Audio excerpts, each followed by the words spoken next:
All the M&A people I had talked to previously said there's no way you're going to be able to keep Bug Bros. No one's going to let you keep it. It is the brand we started from scratch. We are the Bug Bros.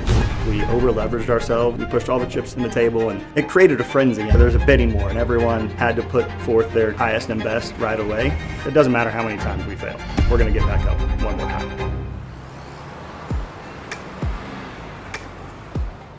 When we first bought the business, they were filling trucks, a 500-gallon rig with a 3/8-inch water hose. So it would literally take a guy an hour to fill his truck up with water every single day.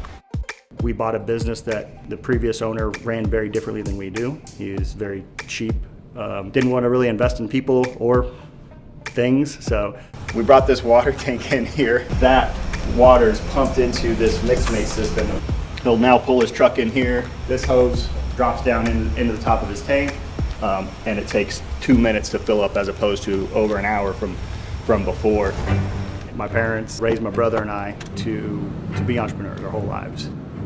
Freedom was something we talked about a lot in our house. Financial freedom specifically, the freedom to be able to spend with who you want, when you want, how you want. Over the years, we had many different businesses, starting in real estate. We had a sports nutrition business where we partnered with CrossFit. Then we had race teams and performance training facilities and telecom companies to finally lawn and pest businesses. I'm Aaron, this is my brother Jason, and we are the Bug Bros. We kill bugs and create crazy happy customers. So we started Bug Bros in January of 2016 in Dodge City, and basically focused on that up until May of 21 when we bought Don's. Bug Bros has always kind of been our passion. You know, we started that from the ground up, and it's got our DNA in it, our culture. Don's was a pretty big stretch for us.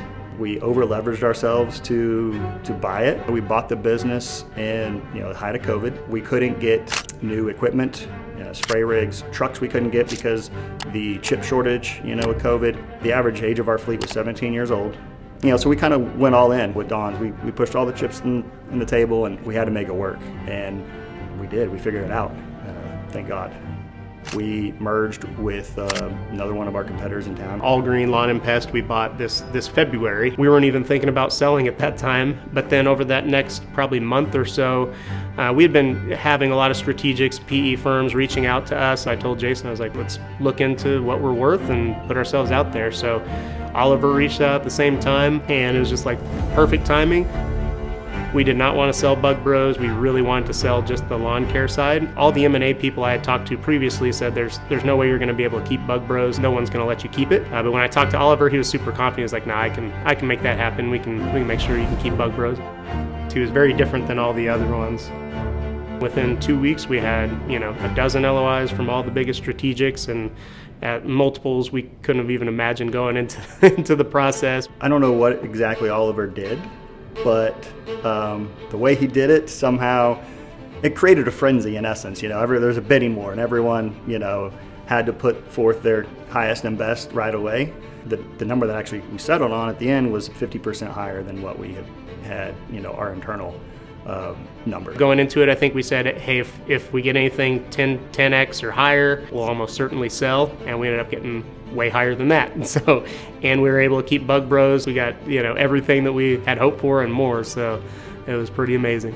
When we signed and closed the deal that day, I came home, and everything just kind of hit me at once, and I broke down. I was sobbing. It was like every emotion possible hit me at once. And it was very fulfilling, satisfying. My whole life, really, from the time I was 2 years old, preparing me for this, all came into fruition. It was pretty epic. I no longer have to worry. If I never worked another day in my life, my wife never worked another day, we'd be totally fine and comfortable. Tons of opportunities post-sale have come up. The phone calls, the emails. Hey, let's do this thing. Let's partner together on this. Let's do this. And once you have one big victory, it just snowballs from there. When you feel the most pull to throw in the towel, that's when you need to lean in and push harder.